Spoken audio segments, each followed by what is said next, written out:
And so we now know who is going to face off in the final. So a lot of that and so many more Champions League. I mean, the leagues are ongoing. We're looking at all of that in a short while. Well, so let me get out of here and allow you to do indeed. the rest.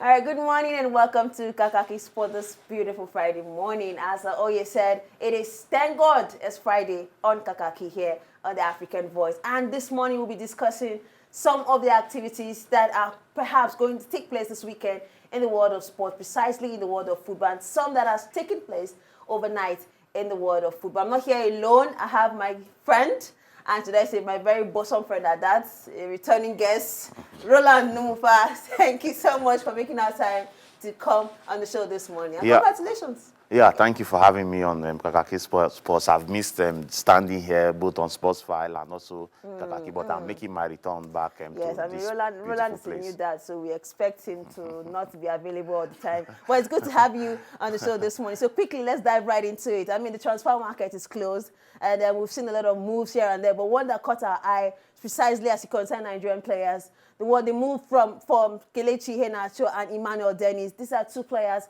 in the Super Eagles squad that have not been, in form for the longest period. But now we've seen that in the transfer market, January transfer market, they made moves. What do you make of this move? I mean, a lot of speculations have been coming up, but let me get your opinion about this. Well, first of all, Kelechi Iheanacho moving from Leicester to Sevilla, then of course Sevilla now to Championship, Middlesbrough. Yeah. Middlesbrough tutored under Mike Carrick. If you notice very well, they are pushing for a place to come back to the Premier League after so many years.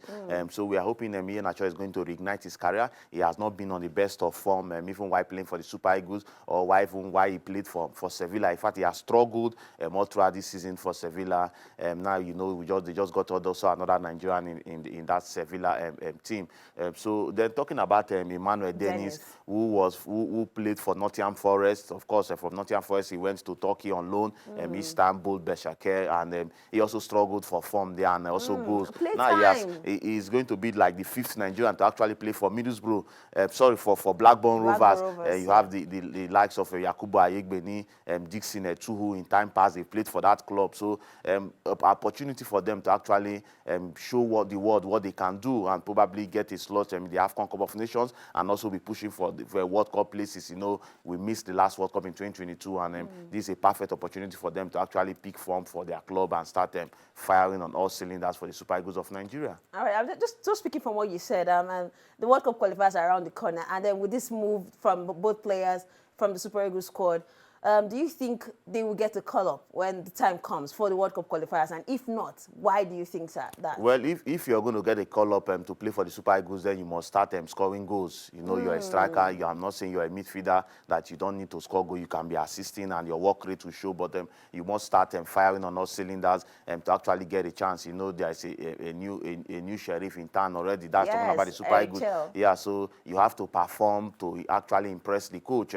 Kelechi Iheanacho, he has been in Super Eagles for quite some time now. He knows how these things have been done, and we can't forget him during his junior days, because that was where he shone and the whole world, everybody knew about him. And we're just optimistic that he's going to pick up form and be back in the Super Eagles and start scoring goals, because the Super Eagles has perhaps the best attacking line now in the world, one of the best attacking line in the world. So for you to actually prove your worth, you must start scoring goals, delivering. Championship is even tough. It's even tougher than the English Premier League, because you tend to play more matches.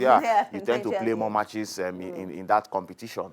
All right, indeed, Nigeria Super Eagles to make a return for the World Cup qualifiers this match, and perhaps players are hoping to get called up into the squad. That is why some are anticipating that the move by Kelechi Iheanacho and Emmanuel Dennis is perhaps to get playtime rather, to get a call-up into the national team. So fingers crossed. Currently, Nigeria Super Eagles are in 5th place on the log of the World Cup qualifiers, and the next match for them is on the 21st of March, and the following match, the second match is still in March. It's coming on the 25th at home here in Nigeria. Will they be picking the ticket? Fingers crossed. Eric Chell will be his first task for Nigeria as the head coach of the Super Eagles. But now let's move to the Nigerian Premier League, where fixtures are also ongoing. It's been a very, interesting fight there in Nigerian Premier League. Remo Stars still holding the top spot after match day 23, and then going into match day 23, rather. Your thoughts on this fixture? Which one do you think here will come out, you know, minus Barca United. Don't mention Barca United. Of course, you know I was going to talk about them first of all. Title contenders right now in the league. Which one do you think, which of these fixtures are you looking forward to this weekend? Yeah, of course. You need to look at Remo Stars. They've been very impressive. You think Kano Pillars, another team that has not been in the best of form, also struggling. One of the big teams. Also, you talk about Eimba. Eimba is not also among, but of course, this is also a big match between them and Aqua United. That's at the Godswill Akpabio International Stadium in Uyo. Ikorodu City, you have Kwara United, and of course, Rivers United, who are also pushing for honors in the MPFL this season under the former Super Eagles coach. So there are a lot of matches to look forward to this weekend. The first one has to be Katsina United versus Atland. Atland is a struggling team. They struggle to get goals. They struggle to win matches.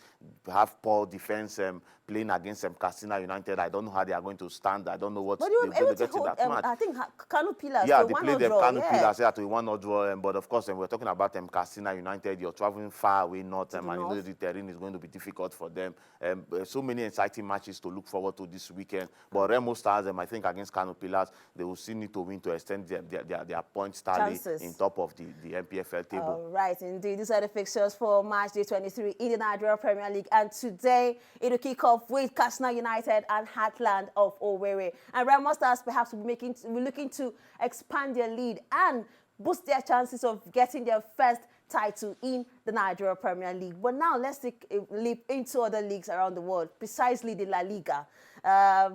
Yes, the Serie A, the La Liga, of course, but let's talk about the La Liga now. These fixtures are also lined up for March Day 23 in the La Liga. And for me, I see Real Madrid taking this one. Do you agree? Yeah, that's a big match for Real Madrid.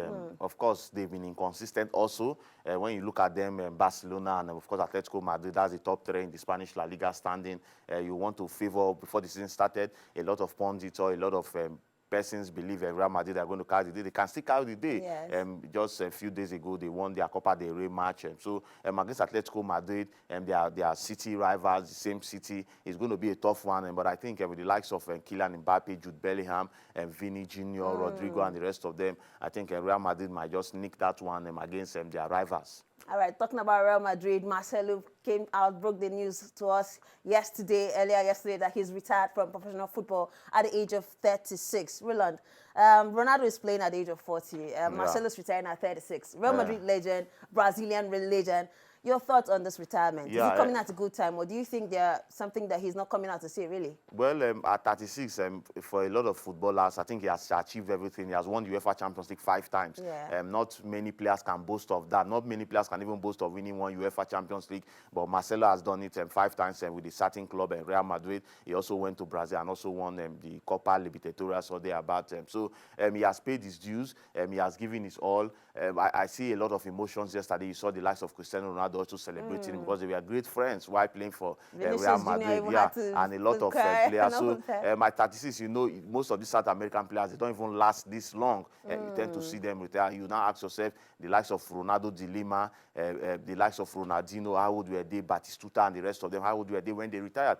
Most of them were even up to this age. So a lot of Brazilians tend to retire. Or South Americans, it's just now we are still seeing Lionel Messi still kicking, playing, and of course, he's exceptional. He's just one of those players. I know persons who am I calling Lionel Messi. We're not talking about him, but Marcelo. But Marcelo has given his all to football. He's the best footballer of his generation. When you talk about left back, he has been successful wherever he has been to. I think the world of football is going to miss him. He's a great player. Indeed, those were the accolades are also. That's the trophies won by Marcelo in his time of play. You can also check that out on the internet. However, we'll not dwell on Marcelo. Now, congratulations to him on his retirement. Let's quickly touch on the Carabao Cup before we go.